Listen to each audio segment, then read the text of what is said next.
Well, Russia has strongly criticised what it called destructive external interference in Venezuela, saying it would lead to lawlessness and bloodshed. So what does Russia stand to lose if Mr. Maduro falls? And how will Russia respond in the coming days to the crisis?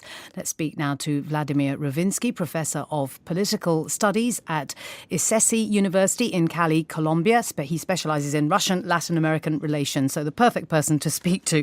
How entwined are Russian and Venezuelan relations politically and diplomatically? Well, the key value of Latin America for Russia is, first of all, its geographical proximity to the United States.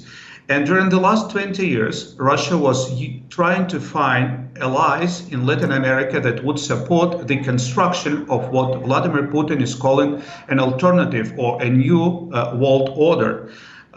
During the so-called pink tide, Vladimir Putin was able to find some Latin American governments that was fully supporting his stand on the international arena.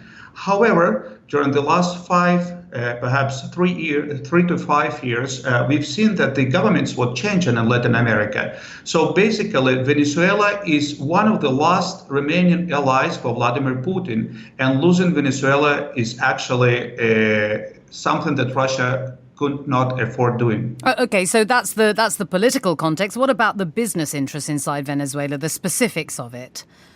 Okay, this is very interesting because Russia was hoping to gain some profits for its private and state-owned companies during what can be called the Russian return to Latin America. The companies starting to show great interest to Latin American markets, not only arms sales, but also energy sector from the very end of the 1990s. However, in the case of Venezuela, something strange was happening during the last 8-10 years, because all the Russian companies that were looking actually for making profits in Venezuela left.